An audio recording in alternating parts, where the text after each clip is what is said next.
Hello, everyone. For those of you who may not know me, I'm Dominic, Gianna's dad. I imagine, like so many fathers before me, I've spent an unhealthy amount of time thinking about what I wanted to say at this moment. I considered telling funny stories about Gianna growing up. I considered embarrassing her, which, as her father, I believe is both my right and perhaps my solemn responsibility. I even thought about spending a few minutes answering a question Gianna asked me recently. What should Max call me after today? But none of those ideas ever felt quite right. Eventually, I realized why. I kept trying to write the father of the bride speech that I thought I was supposed to write. A speech about weddings, about marriage, about letting go of my baby girl. But none of those really felt like my speech, because for me, this story didn't begin today, or even when Gianna met Max. It began almost 25 years ago. People often tell parents not to blink because children grow up so fast. I took that to heart from the very beginning and made a conscious effort not to blink. I watched. I paid attention. I tried to always be present, as the nearly 200,000 photos I've taken since Gianna's birth might show. And as my family can attest, that number is not a joke. I did my best to enjoy the ordinary moments, because I suspected they really were not ordinary at all. Every school trip, every wet or freezing soccer practice, every Halloween costume, every documentary about space, every robotics competition, every school project that became mine as much as hers, every conversation, every ordinary Wednesday. I knew, even while I was living those moments, that they wouldn't last forever. I just never imagined that no matter how carefully I paid attention, we'd somehow still arrive at this day so quickly. At different times in my life, people have asked me, what was the most beautiful thing I've ever seen? Most expect me to name a place, maybe the Grand Canyon, a Russian palace, the Pacific Northwest. And to be sure, those are all beautiful. But none would suffice as my answer. The most beautiful thing I've ever seen was a tiny patch of dark hair. If someone had walked into that delivery room at that particular moment, I can confidently say that they would not have described any part of the scene as beautiful. Sharon had endured hours of an incredibly difficult labor. The room was filled with doctors, nurses, medical students, Gianna's future godmother, and all the chaos that comes with bringing a child into the world. And yet, there was that tiny patch of dark hair. I had come to believe that it wasn't simply that I was seeing my daughter for the first time, even if just a very small part. You see, until then, fatherhood had only been something I had imagined, read about, prepared for, and anticipated. But in that one brief moment, my future became my present. I remember feeling breathless as my entire future, or at least what really mattered of it, washed over me. I leaned over to Sharon, my voice cracking, and told her that I had never seen anything so beautiful, and I doubted I ever would again. Yet it wasn't just because of what I saw. It was because of everything I suddenly realized I couldn't yet see. I didn't know whether she loved science or history, whether she'd become a teacher or an engineer, or whether she'd be shy or outgoing. Heck, I didn't know anything about Lazy Town, The Vampire Diaries, or Taylor Swift, and never imagined a time would come when my daughter would teach me far too much. Simply, I didn't know who she would become. What I did know was, for the very first time in my life, I had met someone I didn't actually know at all, but who I loved so completely that I would give my own life for hers without a second thought. And I had just been given the greatest privilege of my life. I was going to spend the rest of it discovering who this little girl would become. Looking back now, I suppose it's a little funny. That tiny patch of dark hair gave absolutely no indication of the life that was awaiting us. It gave no hint that she'd have such joy of receiving a toy fire truck for her 3rd birthday, have a personal and reciprocal relationship with her tooth fairy, or become fascinated by space. That as an 8-year-old, she'd be so excited about me buying a DVD of Into the Universe with Stephen Hawking that she'd jump up and down like most kids would for a Disney movie. Or that tears would flow when she learned of Hawking's passing years later. That we'd drive to Virginia to watch a rocket launch, attend a lecture by astrophysicist Brian Cox, or lie on our backs outside on warm summer nights and freezing winter evenings just looking up at the stars together. It certainly didn't tell me that she'd grow up to become an engineer, or that I'd someday travel to White Sands, New Mexico with her to watch something she helped create leave the earth. It also didn't tell me that she'd teach me to see the world differently. When Gianna was about 4, we were driving home from JFK Airport after dropping off our first exchange student from a visit. It was nighttime and raining, and we were passing by the petrochemical refineries all around Newark, New Jersey. If you've ever driven through that area, you know it typically isn't a place that comes to mind when someone asks you to name something beautiful. But after staring out the window for a bit, Gianna thanked me for bringing her that. I asked what she meant. She said it was the most beautiful place she'd ever seen. Her response gave me pause. I looked again at those refineries, the myriad luminous lights reflecting off the wet roads and the silvery seal of the steam pump refineries themselves, and I realized that she was absolutely right. The place hadn't changed the way I saw it had. That happened a lot over the years. So often when I was teaching Gianna about the world, it turned out, she was also teaching me how to look at it. She found beauty where other people didn't. She found joy in the smallest things. My goodness, how as a toddler, she loved finding a pretty rock in a stranger's yard during an after-dinner walk. And she cared so much. She was always the first soccer player to run to a teammate, sometimes even an opponent who was hurt. She cried for contestants voted off American Idol. She worried about people she did not know. She wanted to rescue so many animals, including briefly a mole I dug up in our backyard. Apparently I had uncovered not a destructive little yard pest, albeit a very cute one, but our future family pet. That plan, sadly, did not receive unanimous support at home. But having a heart that big has its disadvantages too. Gianna has always been extremely sensitive. She feels deeply. Happiness, yes, but also disappointment, embarrassment, loneliness, and hurt. And as her dad, that was probably the hardest part of raising her. When she was little, I naively thought my job was to protect her from all the things in life that might hurt her. I could hold and rock her all night long through a 105.7 degree fever. I could comfort her as she received stitches. I could keep the magic of Christmas real perhaps a few years longer than was reasonable, and even keep active an interactive friendship between Gianna and Daisy Dulcinea, her personal tooth fairy. But eventually, our children encounter hurts that we simply cannot fix.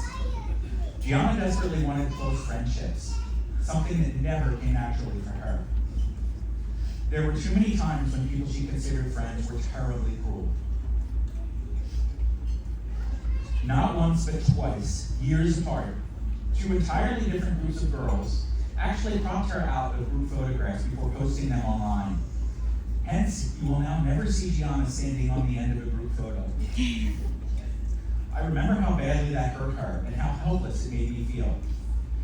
For years, I thought that meant I was failing at one of the most important parts of being her father. I don't anymore. Somewhere along the way, I realized my job was never to prevent Gianna from experiencing disappointment or sadness or cruelty. I couldn't. My job was to make certain that when those things happened, she had somewhere safe to bring them. And I hope, baby girl, that I did that for you. Because you helped me see something differently here too. Something about my own childhood. I had spent much of my life wishing that I, myself, hadn't been so shy or socially awkward. For a long time, I thought of those experiences only as things that had hurt me. Then I had you. And eventually I realized that so much of my own past pain had prepared me for something. It prepared me to understand yours.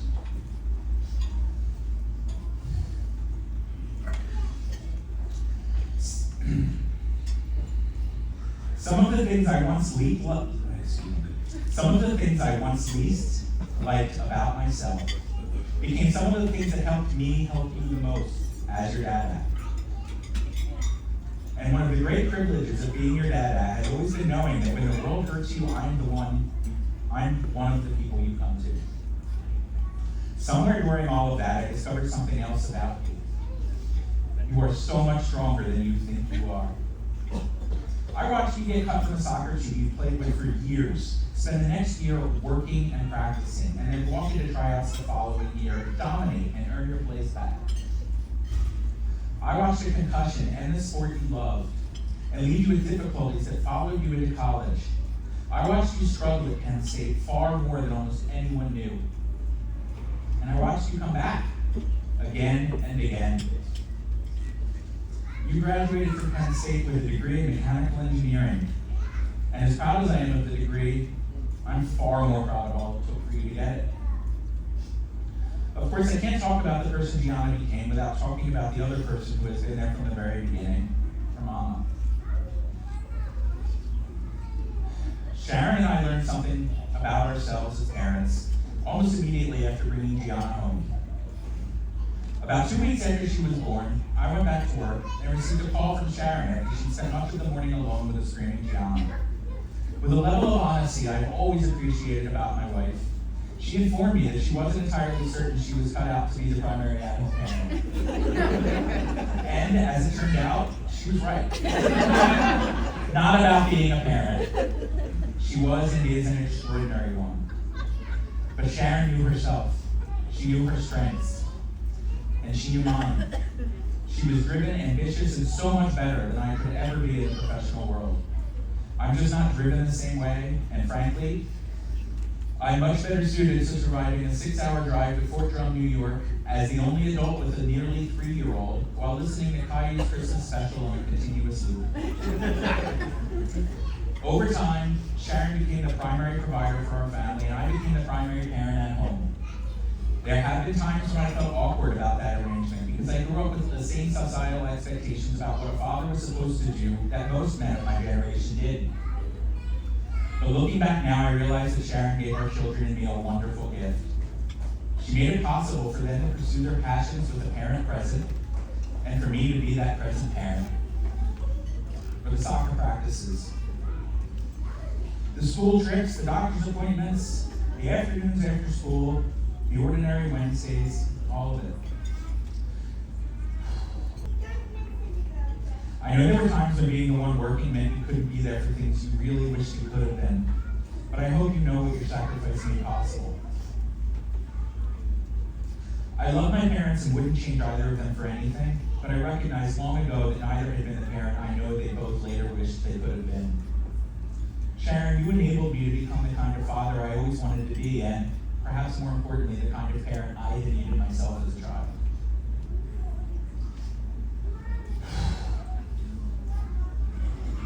There are few gifts anyone has ever given me that have meant more.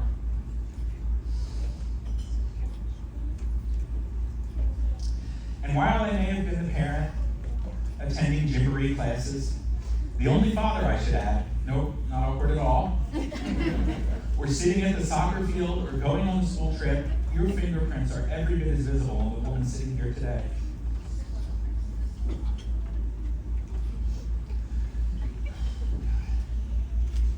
Gianna's extraordinary academic drive came from you. Her belief that being a girl, and now a woman, placed absolutely no limits on what she could accomplish came from you. And of course, there are the freckles. As a favorite old Irish proverb of mine says, a face without freckles is like a sky without stars. Those are definitely all you two. Gianna has always known which one of us she needs.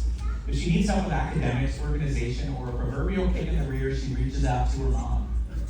If her feelings are hurt and she needs reassurance, a hug, or the soft and squishy parent to tell her that everything is going to be okay, she goes to her dad.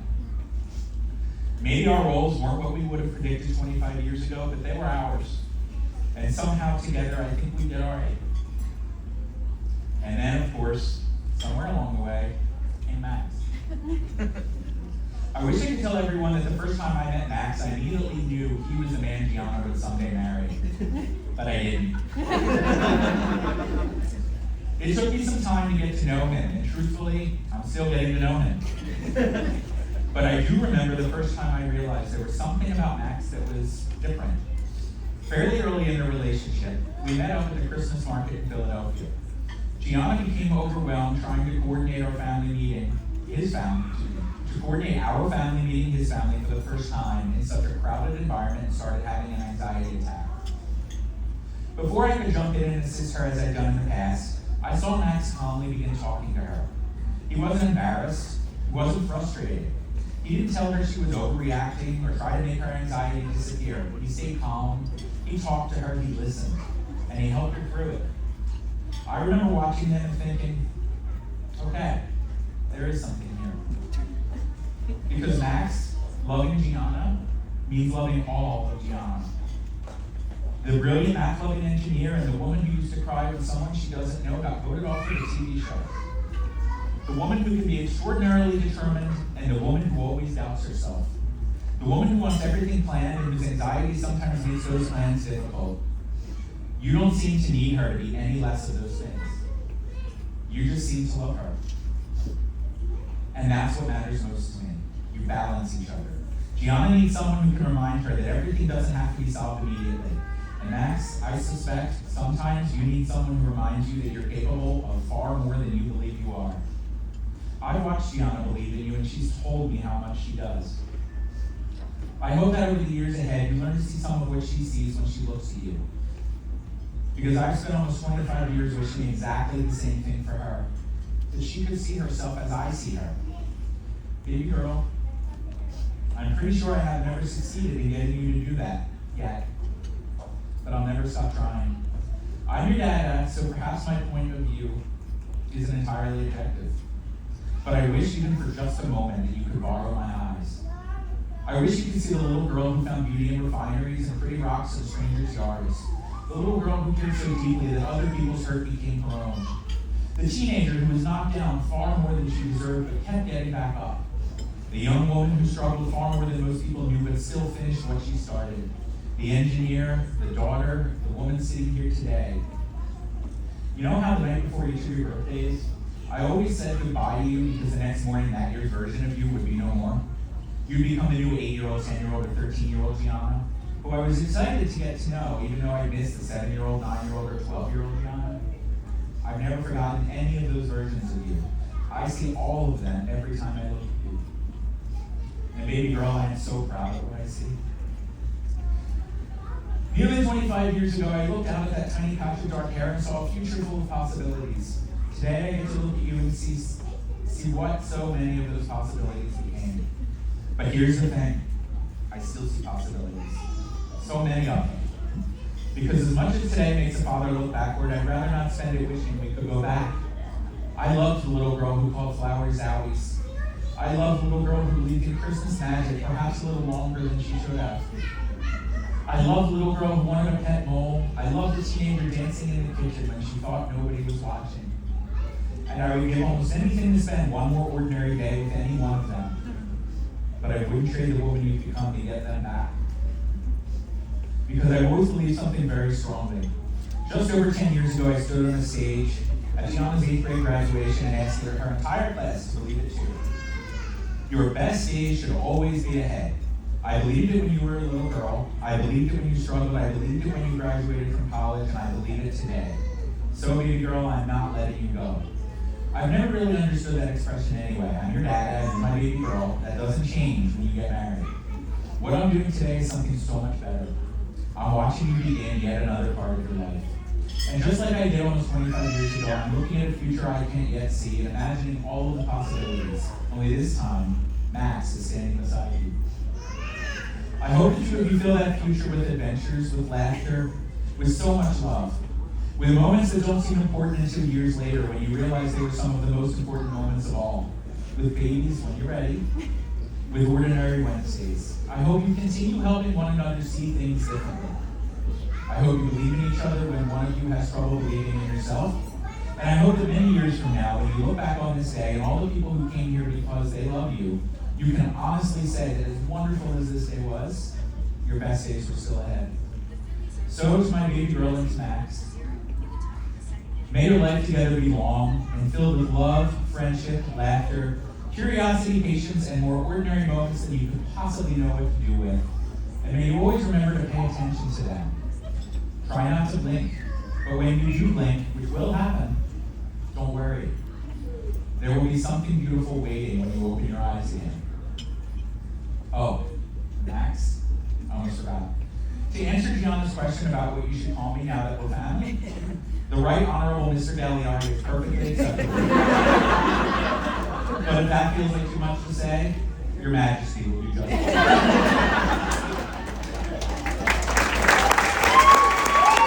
Make some noise, ladies and gentlemen. Thank you.